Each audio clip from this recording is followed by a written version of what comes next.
ورحمة الله وبركاته. بسم الله الرحمن الرحيم. الحمد لله رب العالمين، والصلاة والسلام على أشرف الأنبياء والمرسلين وعلى آله وصحبه أجمعين. سبحانك لا علم لنا إلا ما علمتنا إنك أنت العليم الحكيم. ولا حول ولا قوة إلا بالله العلي العظيم. رب اشرح لي صدري ويسر لي أمري واحلل عقدة من لساني يفقه قولي. قال الله سبحانه وتعالى في كتابه العزيز بعد أعوذ بالله من الشيطان الرجيم: يا أيها الذين آمنوا اتقوا الله حق تقاته ولا تموتن إلا وأنتم مسلمون.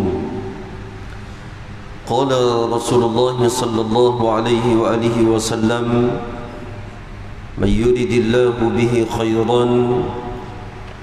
siapa yang Allah Subhanahu wa taala nak dia dapat kebaikan, yufaqihu fid din, maka akan diberi kefahaman agama kepada orang tersebut. Sadaqallahu wa Rasulullah sallallahu alaihi wa alihi wasallam. Assalatu wassalamu alayka ya sayyidi ya Rasulullah.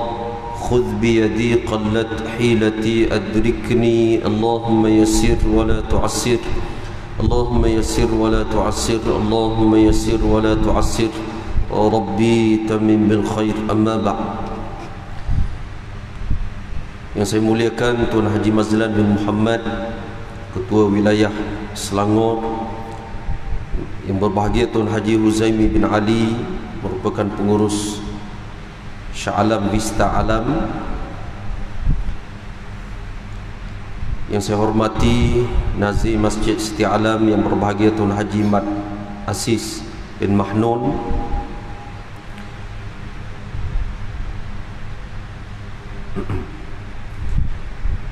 Imam 1 Masjid Siti Alam Ustaz Hafiz. Imam 2 Tuan Haji Rani bin Lazim. Para EJK, tuan-tuan, perempuan, para jemaah Masjid Siti Alam yang dirahmati Allah, alhamdulillah. Sama-sama kita panjatkan kesyukuran pada Allah Subhanahu wa taala kerana dengan izinnya dapat sama-sama kita berkumpul pada malam ni untuk sama-sama kita meraihkan dan untuk sama-sama kita mendengar sedikit maklumat, sedikit ilmu yang mungkin kita tak perasan dan mungkin kita tak dapat maklumat ini daripada tempat-tempat yang lain, terutamanya maklumat berkaitan dengan jual beli, maklumat berkaitan dengan urus niaga, maklumat berkaitan dengan duit yang kita simpan, duit yang kita belanjakan. Kerana semua itu walaupun secara zahirnya kita nampak perkara keduniaan, perkara yang kita jadikan untuk kita hidup senang di dunia, tapi sebenarnya semua perkara itu akan diperhitungkan di hadapan Allah Subhanahu wa taala. Jadi mudah-mudahan kita semua dirahmati dan diberkati oleh Allah Subhanahu wa taala. Sebelum saya meneruskan perkongsian saya pada malam ni, sebagaimana yang disebutkan oleh Tuan Haji Mazlan tadi, saya pun sekali lagi ingin mengucapkan terima kasih berbanyak-banyak, jazakumullah khairan jazak, kepada pihak Masjid Siti Alam di atas peluang dan ruang yang diberikan ini. Mudah-mudahan para jemaah, para EJK Masjid Siti Alam ini senantiasa beroleh barakah, senantiasa beroleh rahmat, dipermudahkan segala urusan, dipermudahkan segala yang diperancangkan. Mudah-mudahan apa yang dikorbankan ini, apa yang diberikan peluang ini, dicatatkan dalam buku amal ibadah sebagai amal yang soleh. Mudah-mudahan memberi kebaikan, mudah-mudahan memberi manfaat apabila kita semua bertemu dengan Allah Subhanahu wa taala. Baik tuan-tuan, insya-Allah saya punya taklimat ataupun perkongsian ini ataupun kuliah maghrib ni, insya-Allah tuan-tuan kalau nampak muka saya kuliah di mana-mana masjid, insya-Allah takkan sampai pukul 12 tengah malam, insya-Allah. Kerana tadi kita mula pun 8 lebih dah. Biasanya kalau kuliah saya, kerana saya pun pemilik tauliah mengajar Selangor, jadi tuan-tuan jangan bimbanglah, insya-Allah ada tauliah penceramah pada malam ni. Jadi saya kuliah di mana-mana masjid pun biasanya masuk isyak je saya terus berhentilah. Saya pun tak apa suka gak lajak-lajakkan masa. Kalau lajak pun 10 minit macam itulah. Kerana kita pun tak boleh syok sendiri, kena memahami juga para jemaah yang datang mendengar. Jadi insya-Allah saya tak akan mengambil masa yang lama. Tapi kalau ambil masa yang lama juga, macam mana, minta maaf banyaklah. Jadi saya cuba usaha, insya-Allah sebelum 8.45 saya cuba habiskan, insya-Allah. Sekadar ringkas saja untuk maklumat kita semua, insya-Allah. Baik, tuan-tuan puan-puan yang dirahmati Allah sekalian. Allahumma salli ala sayyidina Muhammad. Yang pertama sekali, kita semua ni memiliki 3 rukun agama. Ini saya bagi penerangan daripada basic.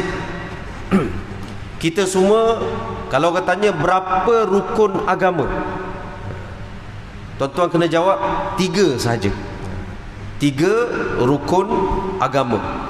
Yang pertama akidah, yang kedua fiqh, yang ketiga tasawuf. Boleh ingat?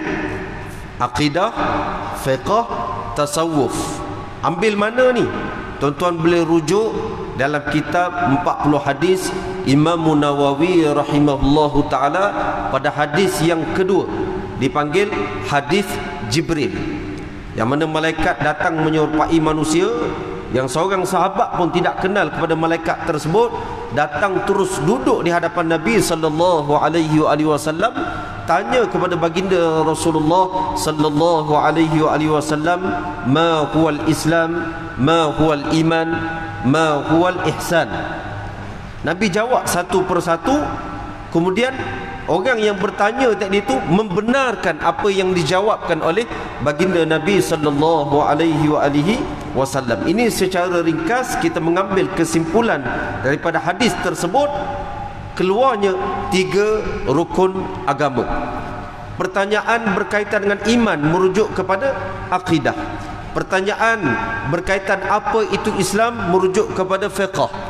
Pertanyaan berkaitan dengan ihsan merujuk kepada tasawuf. Baik. Akidah. Akidah dia ada uluhiyat, dia ada nubuwat, dia ada sam'iyat. Itu di antara perkara-perkara yang perlu kita belajar dalam ilmu akidah. Tapi pada malam ni bukan itu topik yang kita nak bicarakan. Ilahiyat, kita akan belajar 20 sifat yang wajib bagi Allah Subhanahu Wa Taala, yang sebagaimana daripada sejak dulu lagi orang kita belajar tentang mengenal Allah Subhanahu Wa Taala. Dalam ilmu akidah juga kita akan belajar tentang nubuwat, yakni tentang kenabian. Sifat-sifat yang wajib bagi Nabi, sifat-sifat yang harus bagi Nabi, sifat-sifat yang mustahil bagi Nabi.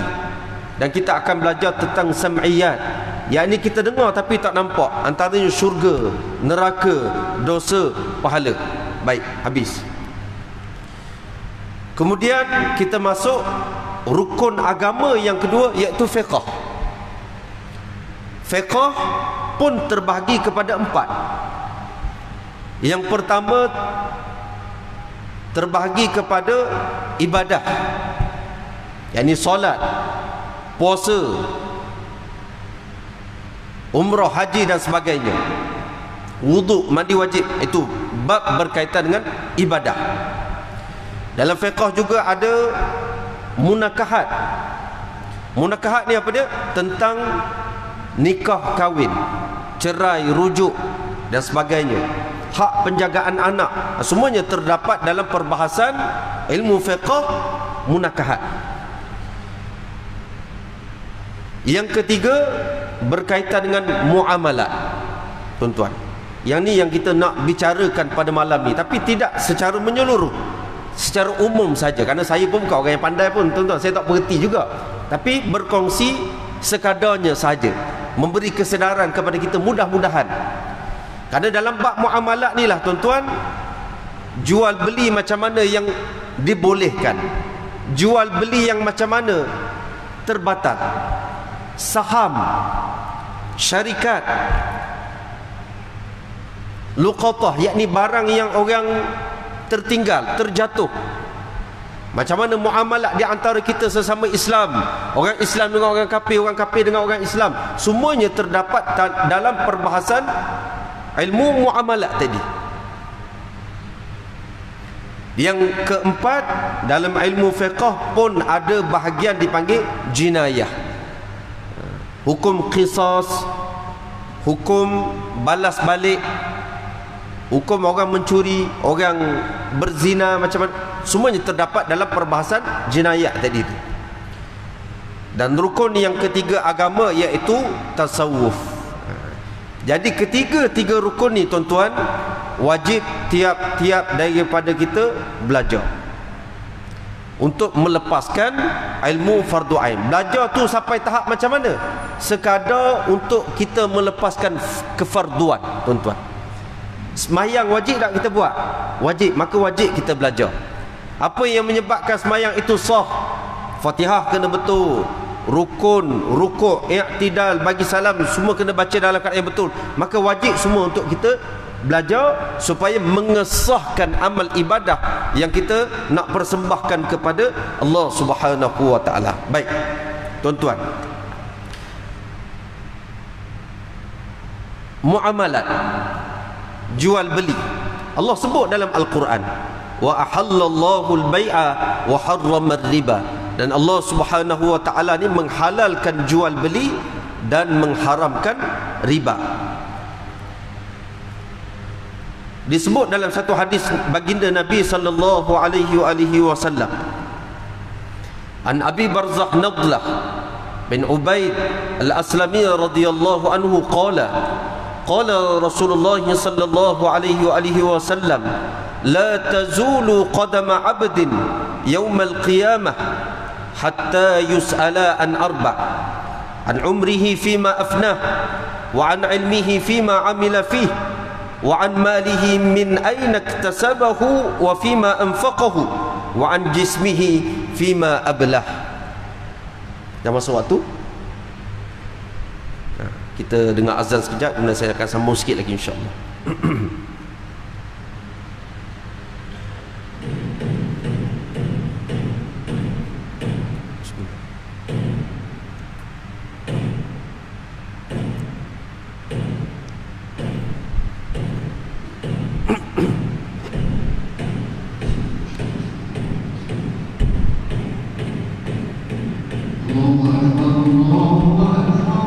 Allahu Akbar. Allah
Bismillahirrahmanirrahim. InsyaAllah saya sambung sikit lagi.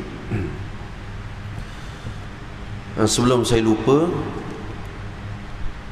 apa yang saya terangkan di awal tadi itu, tuan-tuan, terutamanya berkaitan dengan ilmu muamalat ni, saya lupa bahawa imam masjid sini, Ustaz Adlan tadi itu, backgroundnya syariah.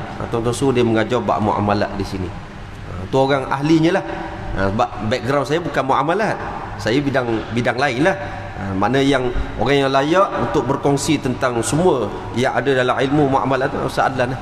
Tuan-tuan ambil peluang, insya-Allah. Kalau dia tak ada tauliah, suruh dia ambil tauliah, insya-Allah. Kerana tuan-tuan, cuba tuan-tuan perhati, ada tapi tak ramai. Apa ada tu? Ada ustaz yang boleh mengajar bab berkaitan dengan muamalat, tapi tak banyak masjid-masjid yang memasukkan ustaz-ustaz yang mengajar khusus bab muamalat tersebut. Yang banyak, bukan nak merendahkan ilmu, yang banyaknya bab ibadah, yang banyaknya bab tasawuf, yang banyaknya benda-benda yang lain. Tapi kadang-kadang kita lupa bahawa ilmu muamalat itu pun penting juga, kerana ia melibatkan ibadah kita, duit kita yang kita gunakan tadi itu. Supaya apa? Supaya kita berurus niaga tadi itu kita buat betul sebagaimana yang ditunjukkan oleh baginda Nabi sallallahu alaihi wasallam. Sebagaimana hadis yang saya nak baca ni, Rasulullah sallallahu alaihi wasallam bagi tahu kepada kita semua, la tazulu qadama 'abdin yaumal qiyamah, kaki kita semua ni takkan berganjak, takkan bergerak di hari kiamat nanti, hatta yus'ala an arba', sehinggalah kita semua ni ditanya 4 soalan. Yang pertama, an umrihi fima afnah, tentang umurnya, fima afnah, ke mana dihabiskan. Saya tak nak urai. Wa an ilmihi fima amila fih, yang kedua ditanya tentang ilmunya, dia ada pengetahuan, dia ada maklumat, untuk apa dia buat dengan ilmu tersebut, amal ke tidak. Tahu banyak ilmu, banyak membaca, tapi amal ke tidak. Yang kita nak fokus soalan yang ketiga ni, tuan-tuan. Wa an malihi, hartanya, duitnya, keretanya, rumahnya, harta benda dan sebagainya, kebun dan sebagainya tu. 2 soalan. Yang lain tadi, tuan-tuan, semua 1 soalan. Umur 1 soalan, ilmu 1 soalan. Tapi mari tentang harta, mari berkaitan dengan harta, duit dan sebagainya ni, 2 soalan. Yang pertama, min aina iktasabahu, daripada mana dapat? Duit berjuta-juta, berbilion-bilion tadi tu dapat daripada mana? Kereta yang kamu beli ni, rumah yang kamu miliki, yang kamu duduk ni, hasil daripada mana? Akan ditanya di hadapan Allah Subhanahu wa taala. Soalan yang kedua, wa fima anfaqahu, mula-mula ditanya daripada mana dapat. Yang kedua, harta yang kamu miliki itu ke mana disalurkan? Bantu orang ke tidak? Keluar zakat ke tidak?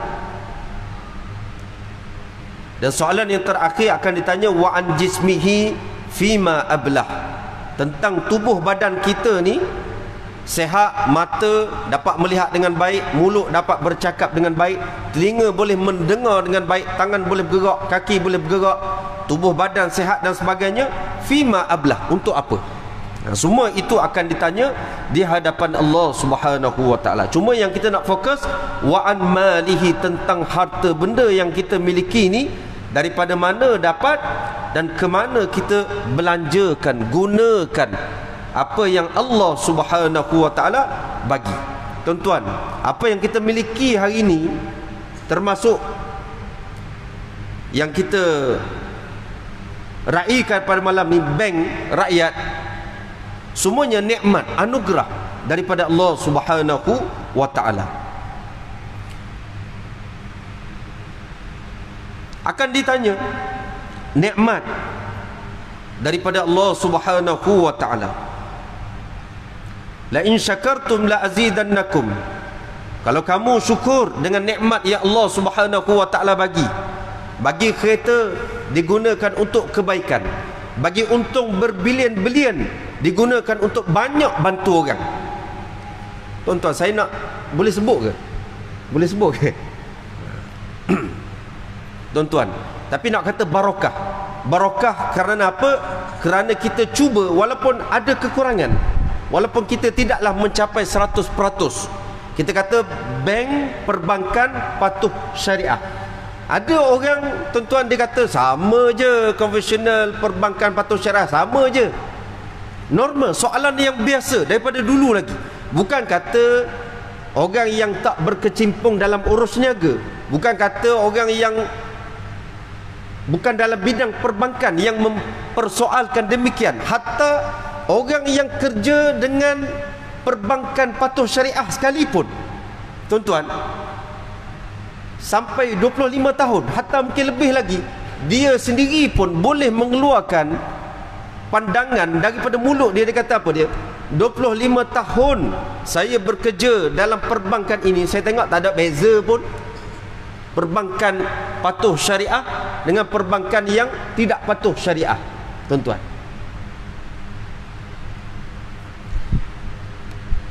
Sama juga ada sebahagian orang kita ni, dia kata kan kita kan orang Melayu, bila dapat baby, dapat cucu, biasa akan buat apa, tuan-tuan? Cuba bercakap sikit. Tak nak saya bercakap seorang. Kita buat apa dia? Ada makan kan malam ni? Kambing. Kena semangat sikit, tuan-tuan. Buat apa kalau dapat baby? Ke lama dah tak dapat baby? Balik kena. Buat kesyukuran lagi, akikah lagi, cukur jambul, tahnik. Ada orang hari ni, tuan-tuan, dia tak nak buat semua tu. Ada orang hari ni dia tak nak cukur rambut anak dia yang baru keluar daripada perut mak dia. Dia kata sama je, cukur tak cukur sama je. Sama juga dengan pertanyaan tadi tu. Dia kata perbankan patuh syariah ke perbankan tak patuh syariah, sama je. Bahkan dia kata perbankan patuh syariah lagi mahal dia punya rate. Baik ambil yang tak patuh syariah konvensional. Tuan-tuan, persoalannya ni, nak bagi kesedaran kepada kita ni, persoalannya kita buat urus niaga ni, kita buat jual beli, kita ambil saham dan sebagainya untuk patuh syariah, ikut Islam, ikut apa yang diajarkan oleh Allah Subhanahu Wa Taala ni, siapa suruh? Tu soalan yang pertama kena tanya pada diri kita, tuan-tuan. Kita ni orang Islam ke bukan Islam? Kalau kita orang Islam, maka sepatutnya tidak timbul persoalan tersebut. Di Malaysia kita ni, tuan-tuan, ada 3 bank. Kita tak nak highlightkan bank mana-mana. Itu tuan-tuan kena cari sendiri. Nanti kalau kita sebut salah, tak boleh. Tak boleh, tuan-tuan. Tuan-tuan cari sendiri maklumat tersebut. Tapi secara umum saya nak sebut, di Malaysia kita ni ada 3 perbankan. Yang pertama, perbankan yang 100% patuh syariah. Yang kedua, perbankan konvensional, tak ada ikut syariat, apa yang diajarkan oleh Nabi, apa yang diperintahkan oleh Allah, tak ada. Dia buat ikut akal dia. Dia sekadar nak mengejar keuntungan. Orang susah, orang dapat riba dan sebagainya, dia tak kisah. Ni konvensional. Yang ketiga, separuh patuh syariah dan separuh lagi konvensional. Hari ni kenapa orang kata sama? Kerana dia tak faham, kerana dia tak ada ilmu. Kadang-kadang dia kata, kan saya beli 10,000, kenapa saya kena bayar 12,000? Bukankah lebih 2,000 tu riba? Tuan-tuan kena faham apa makna pembiayaan, apa makna pinjam. Ni saya bagi secara mudah, tuan-tuan, secara kena dengan ilmu yang saya ada. Nak lebih mendalam kena Ustaz Adlan lah. Tuan-tuan, kalau kita pinjam orang RM10, kita kena bayar bagi balik kat orang tersebut berapa? Berapa? RM10 juga. Kalau kita pinjam 10 tadi, orang tadi kata awak bayar lambat kena bayar RM20. RM20 tu riba. Kerana pinjam 10, bayar 10. Tuan-tuan, inilah yang diamalkan oleh perbankan-perbankan patuh syariah. Tuan-tuan simpan duit dekat bank tu, tuan-tuan, Kalau tuan-tuan simpan 100, esok tuan-tuan nak pergi keluar 100, boleh tak? Boleh. Tidak dicas pun. Yang lebih tu macam ni. Contoh, tuan-tuan nak beli kereta, harga 127,000. Mana kita ada duit? Jadi nak buat macam mana? Bank akan beli kereta tersebut. Bila bank dah beli, bank akan bagi pada kita. Bank akan jual balik pada kita. Bank kata, kami beli 127,000, kami nak jual balik pada awak 128,000. Boleh ke tidak? Boleh. Kerana kereta tu hak milik bank. Jadi suka hati dia nak letak harga berapa, kerana barang dah jadi milik bank tadi tu.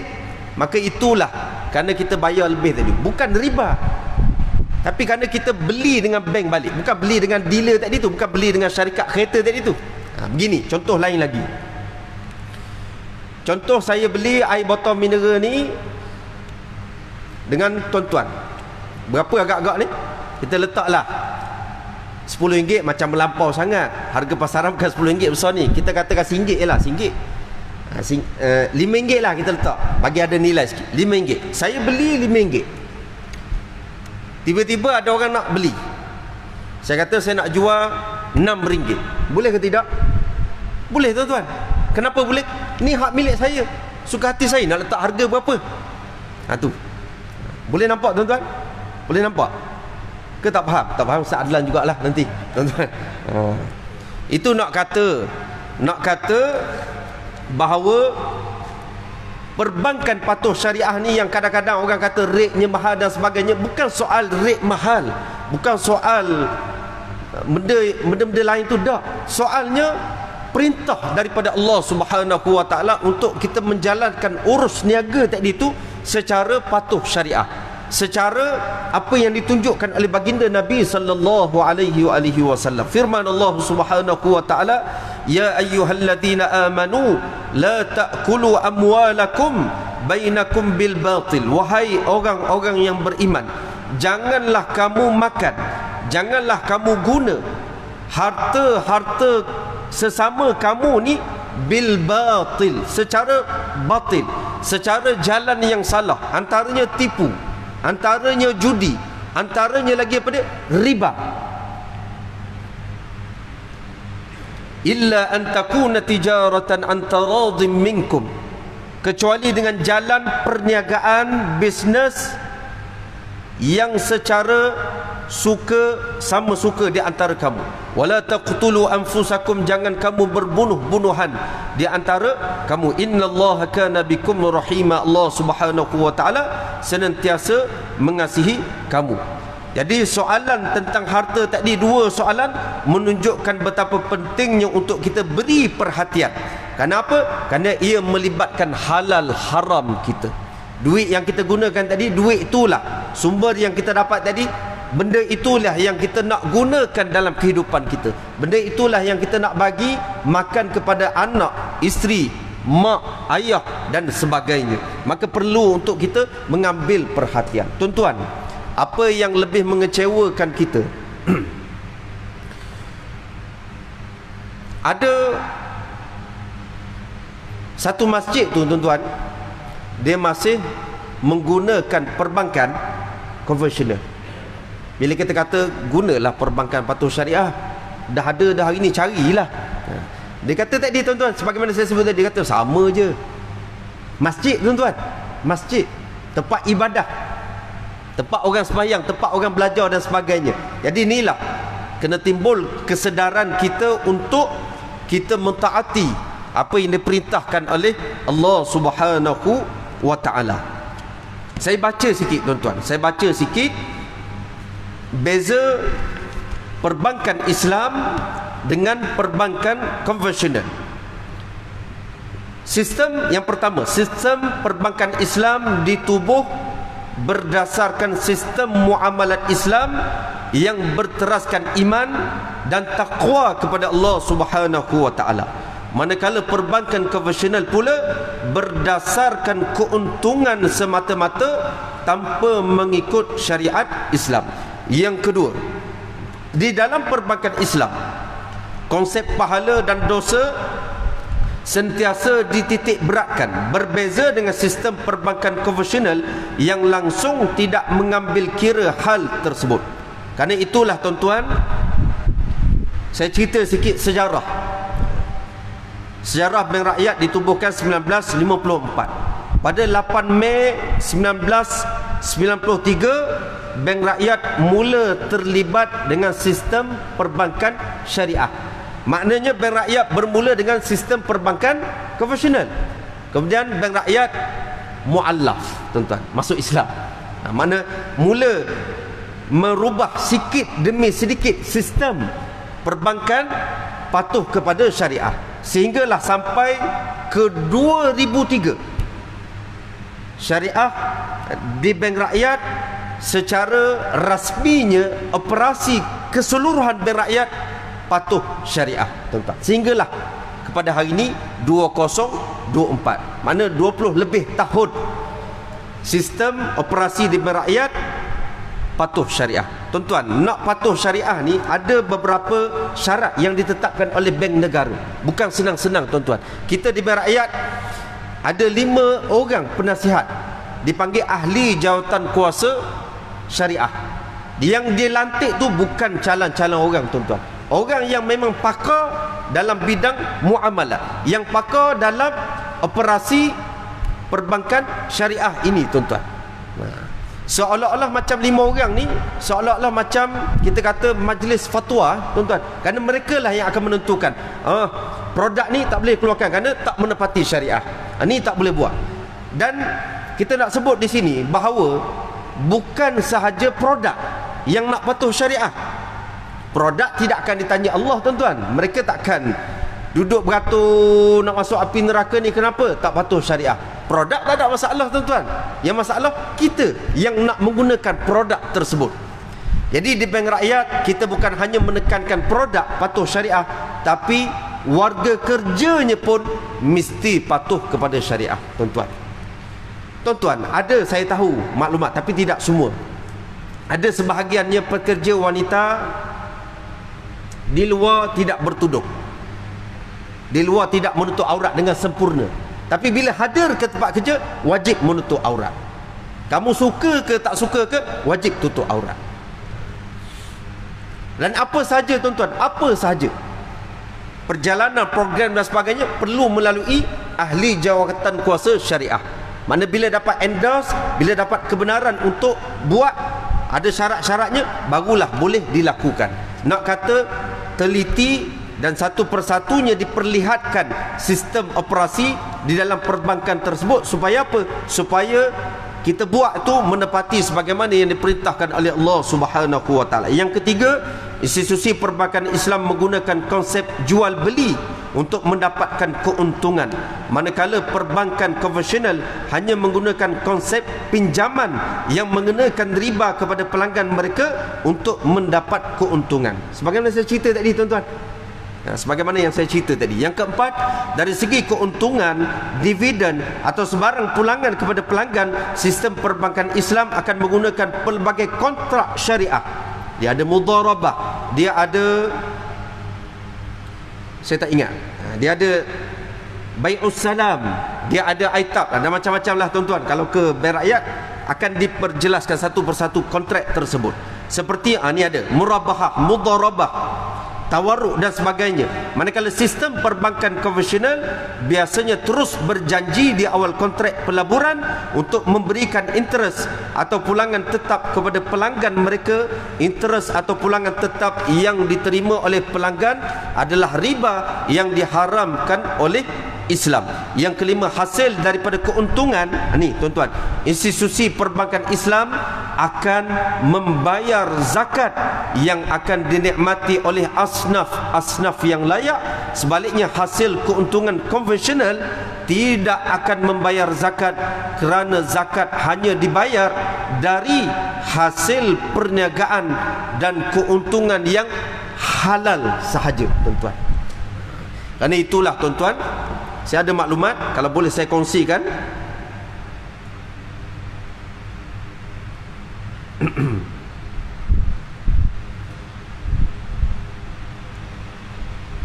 Kalau boleh saya kongsikan senarai agihan dana zakat ini sebahagiannya tuan-tuan. Senarai agihan dana zakat 2023 tahun lepas punya kepada pelajar miskin, sekolah menengah dan sekolah rendah seluruh negeri bagi tahun 2024. Kita tengok, kerana kita di Selangor, kita tengok di Selangor. Di Selangor jumlah penerima 3,396, berjumlah 631,725 tuan-tuan.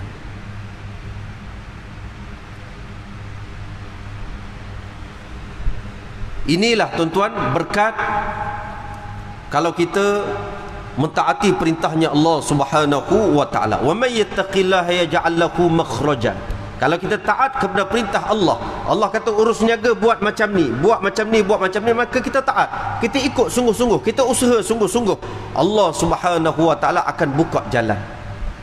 Allah Subhanahu wa taala akan buka jalan dan akan memberikan rezeki daripada perkara yang tidak disangka-sangka, tuan-tuan.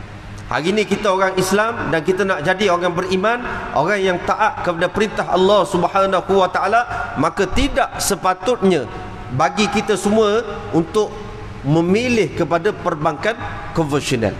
Perbankan, pilihlah, beralihlah kepada perbankan patuh syariah, tuan-tuan. Kerana itulah kewajipan kita semua. Kerana itulah kewajipan kepada kita semua. Dan saya pun tak nak promote bank rakyat, tuan-tuan. Tak, katakan tak suka bank rakyat, tuan-tuan. Pergilah ke mana-mana bank, tanya, saya nak perbankan patuh syariah, tuan-tuan. Itu. Nanti kalau kata bank rakyat saja, kan bank rakyat seorang je patuh Islam, orang lain tak Islam. Tak nak kata macam tu. Tuan-tuan pergilah mana-mana bank yang tuan-tuan suka, tuan-tuan bagi tahu dia, pada dia, saya tak nak perbankan konvensional, tapi saya nak urus niaga saya ni perbankan patuh syariah. Kerana orang yang mengambil riba, tuan-tuan, saya tak nak secara mendalam, tapi saya sebut sikit-sikit saja kerana masa dah lebih. Kalau orang yang mengambil riba, dia akan berdepan dengan beberapa ancaman. Antaranya, Allah Subhanahu wa taala mengisytiharkan perang kepada orang tersebut. Perang ni, tuan-tuan, bukan perang dengan Israel. Mana kalau perang dengan Israel tu kita kata hebat dah, teruk dah tu. Tapi perang di sini, perang dengan Allah, perang dengan Rasul. Orang yang mengambil riba, mana berat sangat-sangat. Dan orang yang mengambil riba juga akan menjadi penghuni neraka. Manakala yang ketiga, orang yang memakan harta benda riba ni, dosa riba tersebut lebih berat daripada berzina. Yang keempat, riba juga termasuk daripada 7 perkara yang membinasakan, yang merosakkan. Dan Nabi SAW menyuruh untuk kita semua ni jauhkan daripada ketujuh perkara tersebut. Di antara salah satunya iaitu riba. Jadi kita orang Islam, orang yang beriman, memang menjadi kewajipan kepada kita semua untuk pastikan segala duit yang kita keluarkan, duit yang masuk, harta benda yang kita gunakan, semuanya patuh kepada syariah, patuh kepada perintah Allah Subhanahu wa taala. Hari ini orang tak ambil kisah dah, tuan-tuan. Kerana inilah yang disebutkan oleh Nabi SAW, peristiwa yang akan berlaku di akhir zaman. Orang dapat bisnes, orang dapat duit, dia tak kira dah halal ke haram ke, yang penting aku dapat projek tersebut, yang penting aku dapat bisnes tersebut. Jadi mudah-mudahan kita tidak termasuk di dalam golongan-golongan yang disebutkan oleh baginda Nabi SAW.